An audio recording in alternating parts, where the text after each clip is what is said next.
السلام علیکم ورحمۃ اللہ وبرکاتہ۔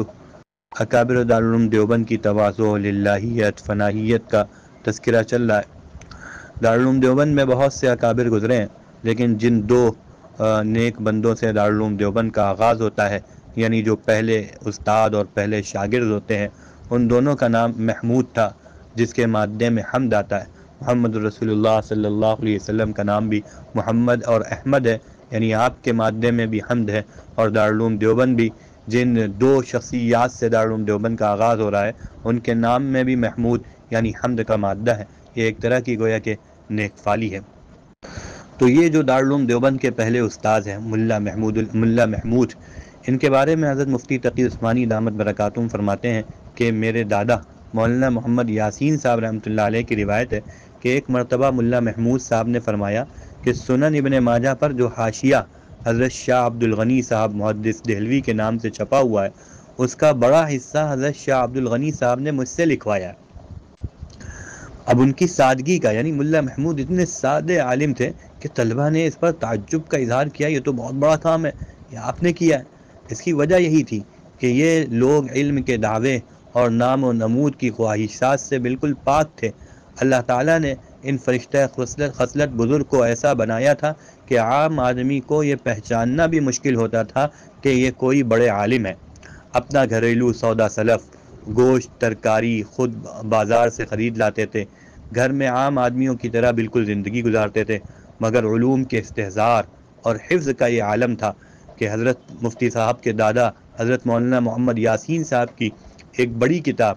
جو غالباً منطق یا اصول فقہ کی کتاب تھی، اتفاقاً درس میں پڑھنے سے رہ گئی تھی۔ انہیں یہ فکر تھی کہ دورہ حدیث شروع ہونے سے پہلے ہی یہ کتاب پوری ہو جائے، چنانچہ انہوں نے ملا محمود صاحب سے درخواست کری۔ ملا محمود صاحب نے فرمایا کہ اوقات مدرسہ کے علاوہ بھی میرے تمام اوقات اسباق سے بھرے ہوئے ہیں، یعنی دن بھر پڑھا رہے ہیں، کوئی ٹائم تو خالی ہے نہیں، صرف ایک وقت ہے جب میں گھر میں کا گوشت ترکاری لینے کے لیے بازار جاتا ہوں، یہ وقت خالی گزر جاتا ہے، تم ساتھ ہو جاؤ تو اس وقفے میں تمہیں سبق پڑھا دوں گا۔ تو حضرت مولانا یاسین صاحب رحمۃ اللہ علیہ فرماتے تھے کہ کتاب بڑی مشکل تھی، جس کو دوسرے علماء غور و مطالعے کے بعد بھی مشکل سے پڑھا سکتے تھے، مگر ملا محمود صاحب رحمۃ اللہ علیہ نے کچھ راستے میں کچھ قصاب کی دکان پر یہ پوری کتاب اس طرح پڑھا دی کہ کتاب بالکل مشکل نظر ہی نہیں آئی، محسوس ہی نہیں ہوئی۔ ذرا تصور کریے کہ اس قدر بڑا عالم لیکن لوگوں کے درمیان میں اس طرح سے رہتے تھے کہ لوگ ان کو پہچان ہی نہیں پاتے تھے کہ یہ بھی کوئی بڑے عالم ہیں۔ اسی طرح اکابر دارالعلوم دیوبند میں حضرت مولانا اشرف علی صاحب تھانوی رحمۃ اللہ علیہ کہ ان کے علم و فضل کے بارے میں اگر کچھ کہا جائے تو گویا کہ یہ سورج کو چراغ دکھانا ہے۔ حضرت رحمۃ اللہ علیہ طالب علمی کی زمانے ہی سے اپنی قوت استعداد، ذہانت و فطانت اور علم و عمل میں مصروف تھے، لیکن جب 1300 ہجری میں آپ دارالعلوم دیوبند سے فارغ التحصیل ہوئے اور دستار بندی کے لیے دیوبند میں بہت بڑا اور شاندار جلسہ منعقد کرنے کی تجویز ہوئی، تو حضرت تھانوی رحمۃ اللہ علیہ اتنا بڑا عالم اپنے ہم سبقوں کو لے کر حضرت مولانا محمد یعقوب صاحب نانوتوی رحمۃ اللہ علیہ کی خدمت میں پہنچے اور عرض کیا، حضرت ہم نے سنا ہے کہ ہم لوگوں کی دستار بندی کی جائے گی، سند فراغت دی جائے گی، حالانکہ ہم اس قابل ہرگز نہیں۔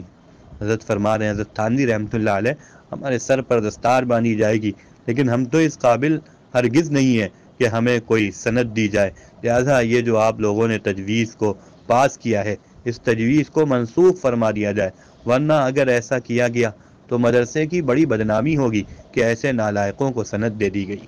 اللہ اکبر! تصور کریے، جو بعد میں سینکڑوں کتابوں کی مصنف شخصیت بنی حضرت اقدس مولانا اشرف علی تھانوی صاحب رحمۃ اللہ علیہ، وہ کیا فرما رہے ہیں کہ اگر مجھے سند دستار دے دی گئی، سند فراغت دے دی تو کہیں ایسا نہ ہو جائے کہ مدرسے کی بدنامی ہو جائے۔ تو حضرت نانوتوی رحمۃ اللہ علیہ کو، مولانا محمد یعقوب صاحب نانوتوی رحمۃ اللہ علیہ کو یہ سن کر جوش آ گیا اور فرمایا، تمہارا یہ خیال بالکل غلط ہے، یہاں چونکہ تمہارے اساتذہ موجود ہیں اس لیے ان کے سامنے تمہیں اپنی ہستی کچھ نظر نہیں آتی، اور ایسا ہونا بھی چاہیے۔ جب تم باہر جاؤ گے تب تمہیں اپنی قدر معلوم ہوگی، جہاں جاؤ گے بس تم ہی تم ہوگے۔ یہ حضرت مولانا یعقوب صاحب نانوتوی رحمۃ اللہ علیہ نے حضرت تھانوی رحمۃ اللہ علیہ سے فرمایا تھا کہ جہاں جاؤ گے بس تم ہی تم ہوگے۔ پھر دنیا نے دیکھا کہ حضرت اقدس مولانا اشرف علی تھانوی صاحب رحمۃ اللہ علیہ جہاں گئے بس وہی نظر آئے، بلکہ پوری دیوبندیت پر گویا کہ چھا گئے حضرت اقدس مولانا اشرف علی تھانوی صاحب رحمۃ اللہ علیہ، اور دیوبندیت کا ایک بہت بڑا نام بنے حضرت مولانا اشرف علی تھانوی صاحب رحمۃ اللہ علیہ۔